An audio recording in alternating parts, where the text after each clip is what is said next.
Kia ora. I'm Bernard Hickey for The Kaka.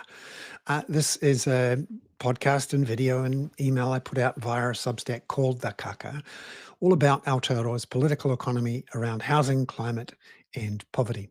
Today, I wanted to focus on a major new report that's come out from the Kia Manawanui Trust, the heart of Aotearoa, New Zealand.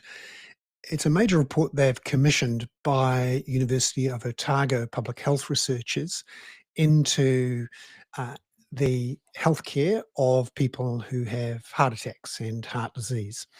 And it's found that about half of the people who have heart attacks are not seen soon enough in our public healthcare system, and that there needs to be around 3 times more cardiologists than are currently the case to meet up with international standards. The trust has called for an immediate and urgent increase in funding and a plan to increase the number of cardiologists. This is all about our structurally and deliberately underfunded healthcare system over the last 20 to 30 years. I wanted to put up a presentation here which gives you an idea of some of the background to this report and why I see this as an ongoing issue. So here's the report: Morbidity, Mortality and Service Delivery, Heart Disease in Aotearoa. It's 260 pages long, and I've got a link in the email newsletter to it for those who want to go a bit deeper. Just to remind you on what's being said here, this is the CEO of Kia Manawanui Trust, Letitia Harding, describing heart care in New Zealand as not just being stretched, it's on the verge of collapse.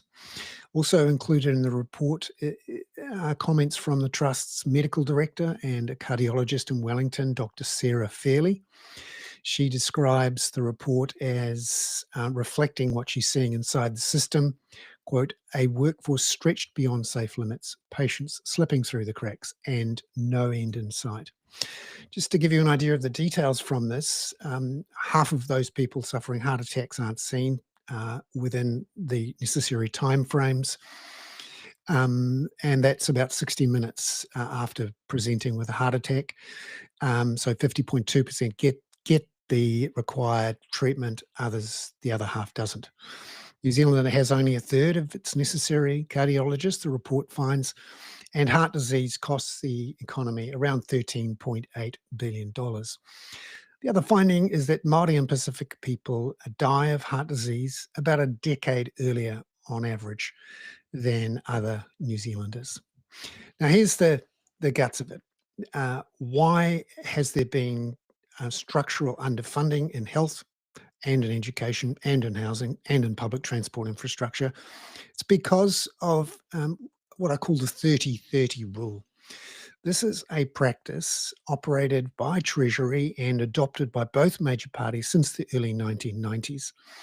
In essence, the idea that the government should always keep debt lower than 30% of GDP.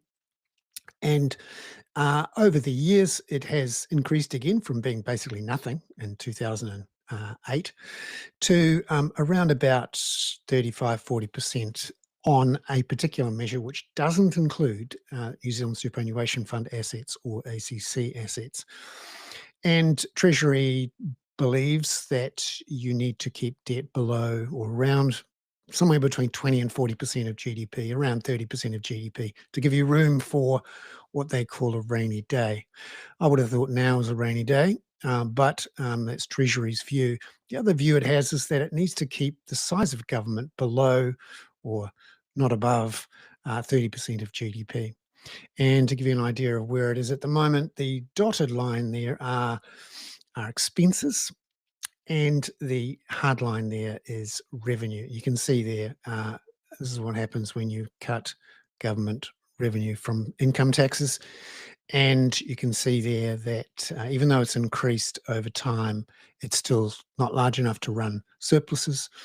And this overall belief that the government should always be trending down towards 30% of GDP is why you have sinking lids on spending, and why we are now in a position where we regularly see these sorts of reports that come out showing that public services are being squeezed and squeezed to the point where they're at the point of collapse. There's no more juice left in the lemon to squeeze. And it's causing all sorts of grief, not to mention politically for the government, which, according to the Taxpayers Union Curia poll published this morning by RNZ, is now behind Labor in the polls, and combined, the centre-left and centre-right are equal in Parliament if there was an election held today at 61 seats each, so a hung Parliament. I'm Bernard Hickey with my daily chorus for Monday, August the 11th. Ka kite anō.